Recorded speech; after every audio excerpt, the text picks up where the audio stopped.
এত রাতে কে ফোন করছে? আর্য স্যারের ঘুমটা না ভেঙে যায়।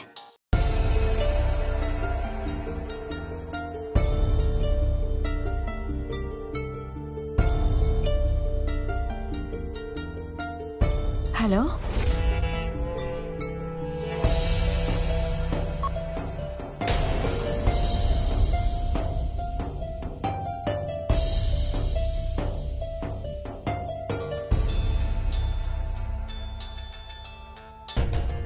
হ্যালো,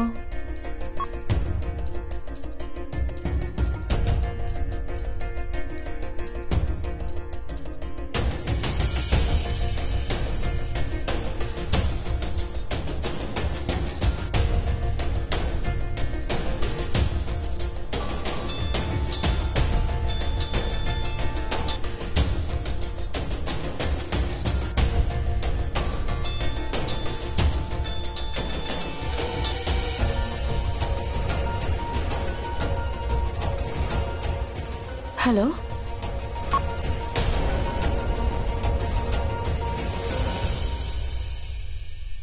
কি পালুমিকা, মজা হচ্ছে তো? হ্যাঁ, কিন্তু আরেকটু বেশি মজা চাই। সেটাও হবে, তুমি শুধু দেখতে থাকো।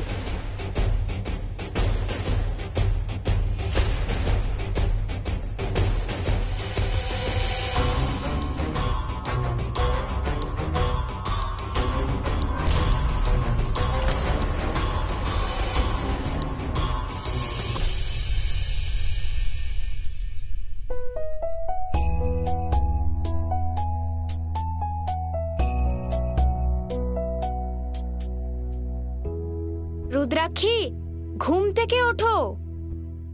কি হয়েছে? এই দেখো, আঙ্কেল তোমার চিঠির কি অবস্থা করেছে।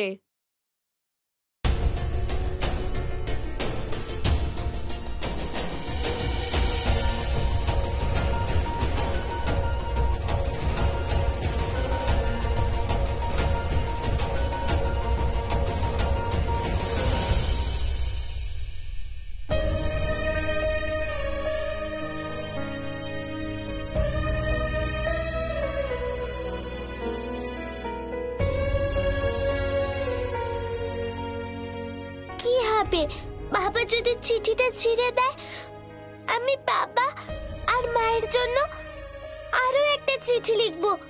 আমি ততদিন চেষ্টা করে যাব, ততদিন না বাবা আমায় বিশ্বাস করছে।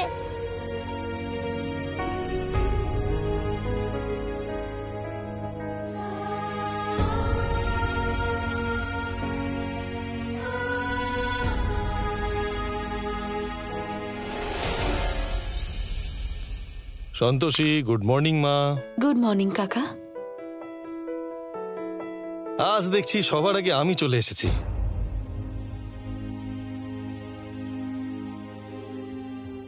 কি ভাবছো মা? কি হয়েছে? কাল ওই মেয়েটা আবার ফোন করেছিল। আমি আর্য স্যারকে যতদূর চিনি, আমার কিন্তু মনে হচ্ছে যে আপাতত আর্য স্যারের জীবনে কোনো মেয়ে নেই।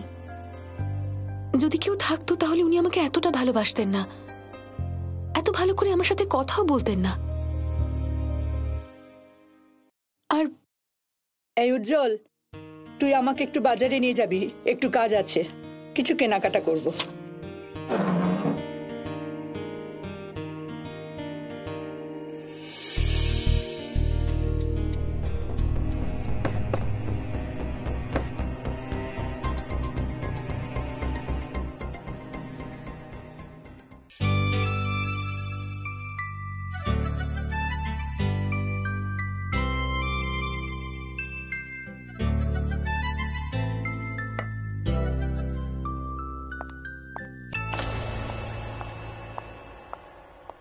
কি জানে, কিচ্ছু বুঝতে পারছি না কি করব আমি।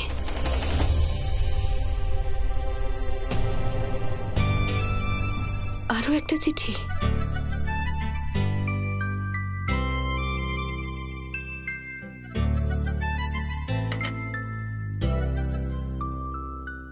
সরি মা বাবা, আমি ভুল করে ফেলেছি, কিন্তু আমার উদ্দেশ্য ভুল ছিল না। তোমাদের প্রিয় মেয়ে রুদ্রাক্ষী। রুদ্রাক্ষী, রুদ্রাক্ষী,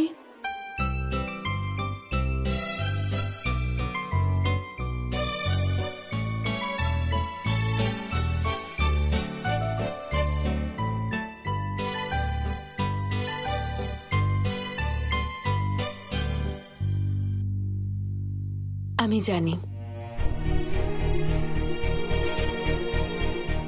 আমার মেয়ে জেনে শুনে কোনো অন্যায় কাজ করতেই পারে না। তোমার মা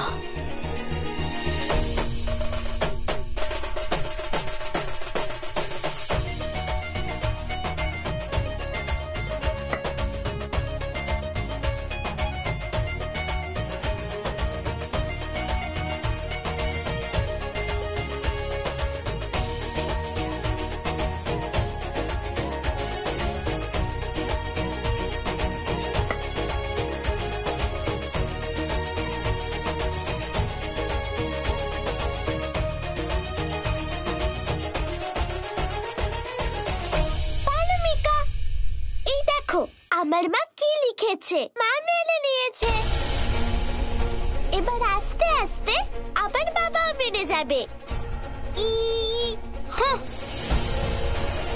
তোমার এত খুশি হওয়ার কোনো দরকার নেই রুদ্রাক্ষী, না হলে আমি তোমাকে মেরে দেব।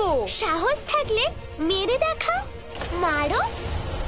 আমি তো তোমার সামনেই দাঁড়িয়ে আছি। আমি জেনে গেছি যে তুমি আমাকে হিংসা করো।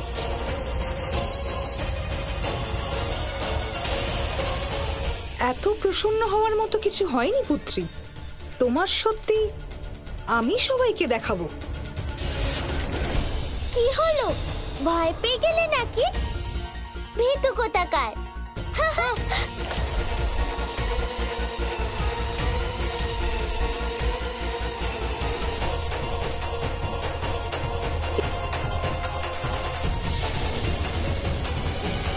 এই বৃক্ষকে কেটে ফেলাই একমাত্র উপায়।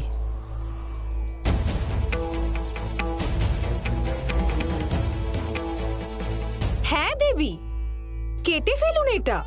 এত বিচার করছেন কেন?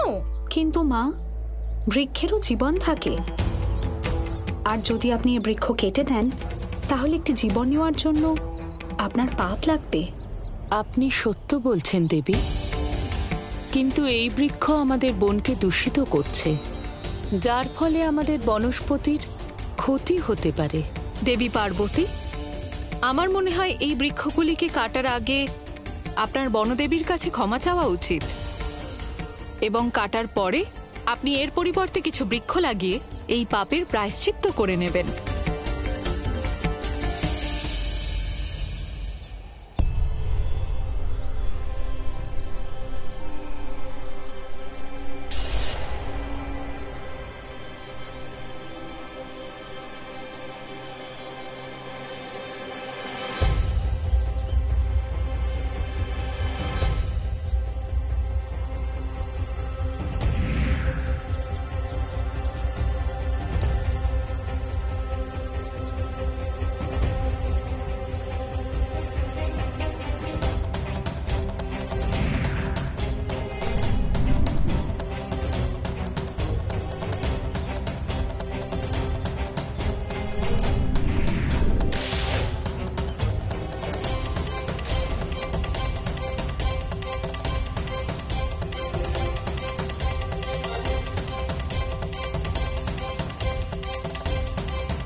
এই বৃক্ষগুলিকে যত কাটবে এরা তত বেড়ে উঠবে।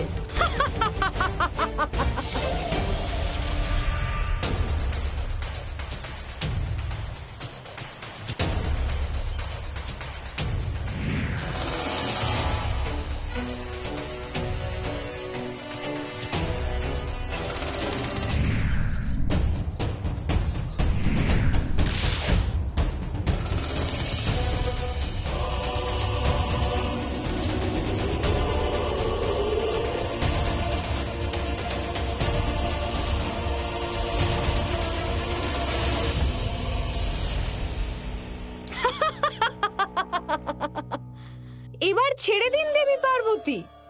এই বৃক্ষগুলিকে নষ্ট করা আপনার পক্ষে সম্ভব নয়। এই বৃক্ষ আমার শক্তির বিরুদ্ধে জয়লাভ করতে পারবে না। আমি এমন অস্ত্র প্রয়োগ করব যাতে বহু বর্ষ পর্যন্ত এখানে কোনো বৃক্ষই জন্মাবে না। দেবী পার্বতী এরকম করবেন না। আপনার অস্ত্রের ফলে সম্পূর্ণ মর্তলোক জলহীন হয়ে যাবে। হ্যাঁ দেবী, সব বনস্পতিও নষ্ট হয়ে যাবে, আর ছোট ছোট প্রাণীরা, পাখিরাও বাসা হারাবে। এই বৃক্ষ আমার শক্তিকে আহ্বান জানিয়েছে। এবারে আমি এদের বিনাশ করবই।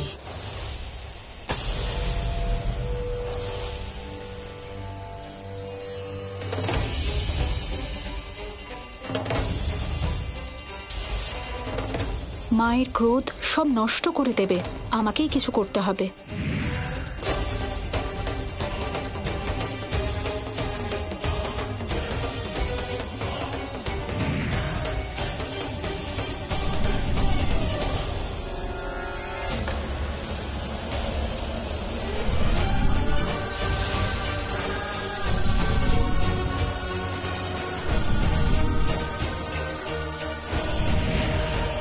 দেবী সন্তোষী,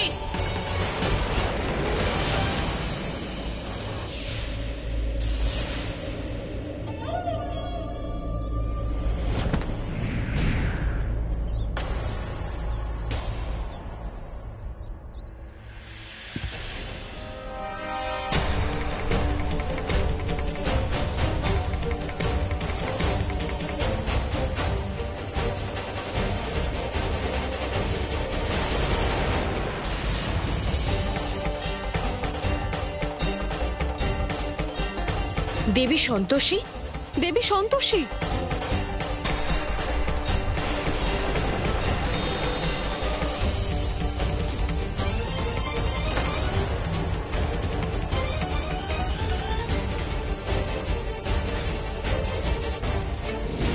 নারায়ণ নারায়ণ।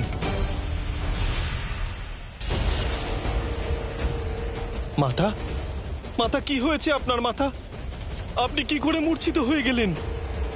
দেবী সন্তোষীর সাথে যে ঘটনা ঘটেছে তা উচিত হয়নি।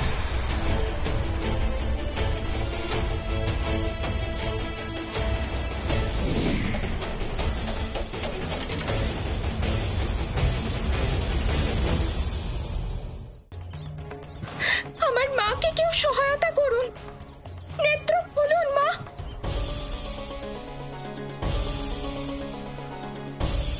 দেবী পার্বতী, আপনার এই বৃক্ষগুলো কাটার কি দরকার ছিল? আর যদি আপনি অস্ত্র চালিয়েই দিয়েছিলেন, তাহলে দেবী সন্তোষীর তার সম্মুখে আসার কি দরকার ছিল?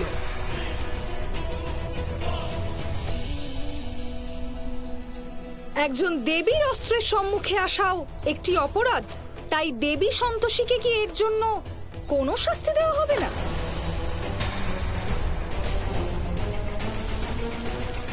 দেবী সন্তোষীর আমার অস্ত্রের সম্মুখে আসা উচিত হয়নি। দেবী পৌলমী, এখন সর্বপ্রথম আমাদের দেবী সন্তোষীর চিকিৎসার জন্য এক্ষুনি কিছু করতে হবে।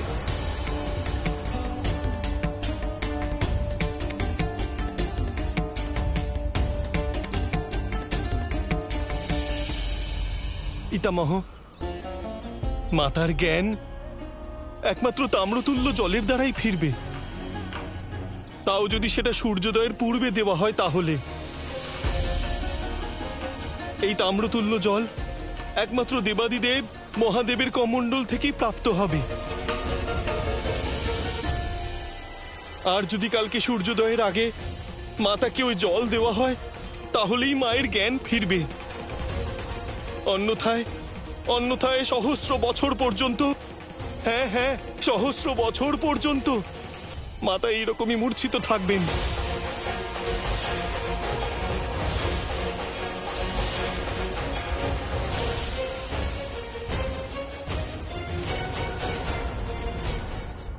দেবর্ষি, আমি স্বয়ং জল আনতে যাব।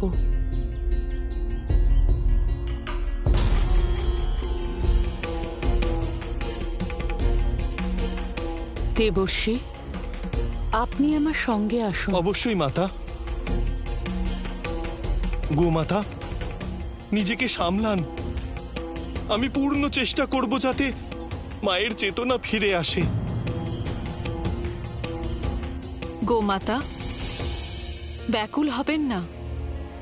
আপনার মায়ের সাথে সব ভালোই হবে।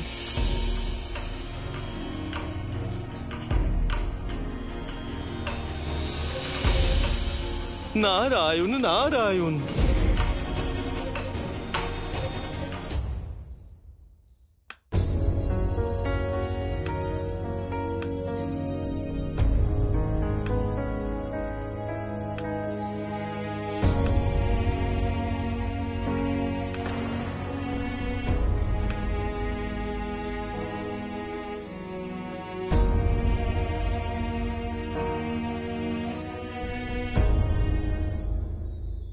কি হলো সন্তোষী, তুমি এত রাতে জেগে আছো কেন?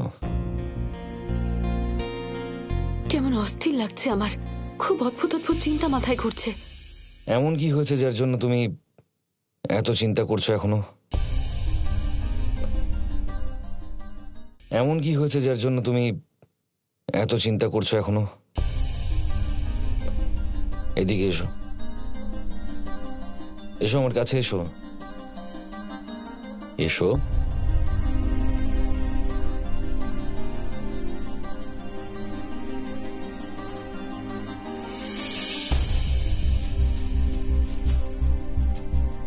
বলো কি হয়েছে? বুঝতে পারছি না, শুধু মনে হচ্ছে আমি মাকে ডাকছি, কিন্তু মা আমার ডাক শুনতে পাচ্ছেন না। বারবার শুধু মায়ের কথা মনে পড়ছে। দেখো, এ তো চিন্তার কোনো ব্যাপার নয়, স্ট্রেসের জন্য এরকম হচ্ছে। তুমি একটু বেশি ভাবছো, ওভার থিঙ্কিং। এসো, তুমি মাকে বিশ্বাস করো তো?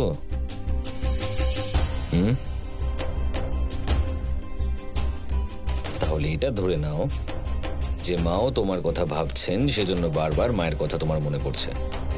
যেমন আমরা যখন কাউকে মনে করি তখন সে বিষম খায়, তাই না? তেমনই এটাও সেই সিচুয়েশন। সেজন্য তুমি টেনশন করো না, চুপচাপ শুয়ে পড়ো, ঠিক আছে? শুনলে? কখনো কখনো কিছু কথা কত ভালো করে আপনি বুঝিয়ে দেন। চলো শুয়ে পড়ো। কিন্তু বুঝতে পারছি না, সবকিছু বোঝার পরেও কেন আমার এত অস্থির লাগছে।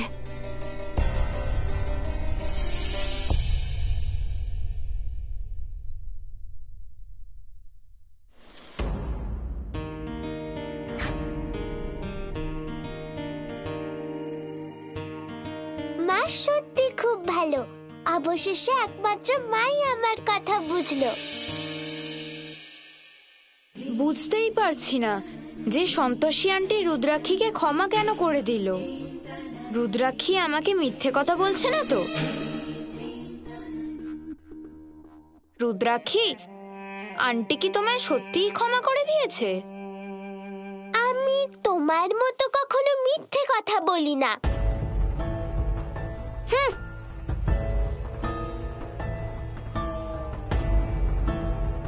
আমাকে যে কোনো ভাবে সত্যিটা জানতেই হবে, কারণ যদি আন্টি সত্যিই ওকে ক্ষমা করে দিয়ে থাকে তাহলে ও আঙ্কেলকেও মানিয়ে নেবে।